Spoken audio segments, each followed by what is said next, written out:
Hi guys, જય શ્રી કૃષ્ણ, રાધે રાધે, જય માતાજી.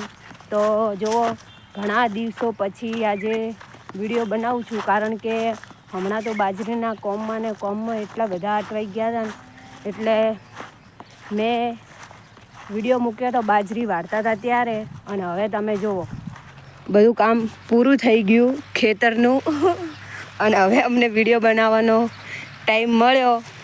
ડૂરું પણ ભરાઈ ગયું, બાજરી પણ લેવરાઈ ગઈ અને બસ જુઓ, ખેતર આખું સાફ થઈ ગયું છે. અને થ્રેસર આવ્યું હતું, એના થોડા ઘણા વિડીયો લેવાનો થોડો ટાઈમ મળ્યો હતો. બાકી તો કોઈ પણ વિડીયો લેવાનો ટાઈમ નહોતો મળ્યો, કારણ કે બપોરે ઊંઘી નથી, બપોરે થોડો થાક ના ખાવો પડે. અને શું કહેતી હતી, ભૂલી ગઈ હું, હવે યાદ નહીં આવે હું શું કહેતી હતી.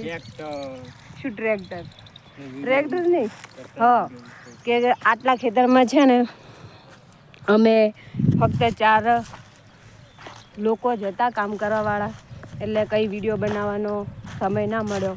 અને જેવો ફોન હાથમાં લે એવો મમ્મી તો તમને ખબર જ છે ને, ખીજાય, બોલે એટલે કીધું નહીં બનાવો વિડીયો અને બાજરીનું કામ પૂરું કરી નાખીએ અને પછી બધા મિત્રોને બતાવશું કે જુઓ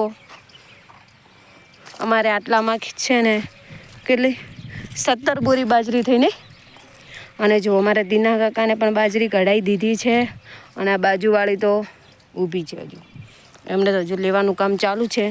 પણ આ બાજરીનું કામ એટલું કાઠું હોય છે ને, એટલું મુશ્કેલ કે એટલી વખત ફરવું પડે ને, 6 થી 7 વખત વાઢવી, લણવી, પછી પૂળા વાળવા, કહણા ભેગા કરવા, કઢાવી, પૂળા ઘરે લઈ જવા, બાજરી ઘરે લઈ જવી.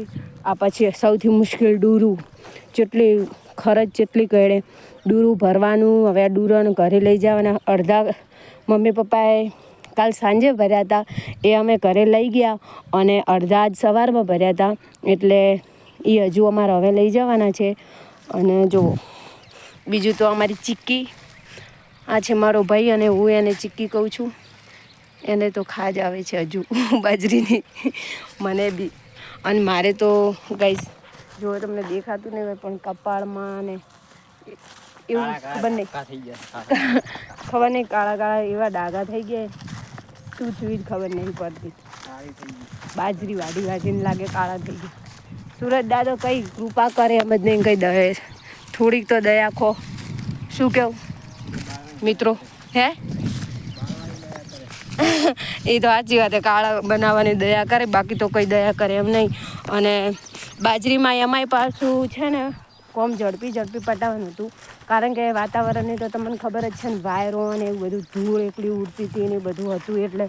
અને કાલ રાતે પણ વાવાઝોડા જેવું આવ્યું હતું, પણ અમારે તો બધું કામ પતી ગયું હતું એટલે નો ટેન્શન.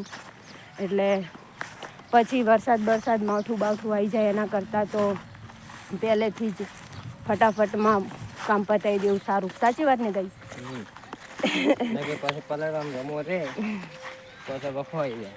પછી તો બાજરી એક વખત પલળે એટલે તો તમને ખબર જ છે ને કે શું હાલત થાય આપણી.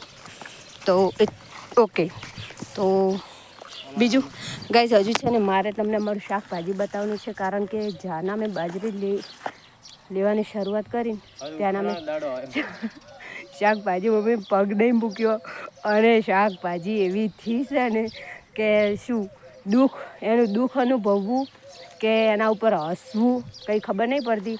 અને હવે અમારે છે ને શાકભાજી કાઢી દેવાની છે, શાકભાજીનો ખેલ ખતમ. તો ચલો બાય.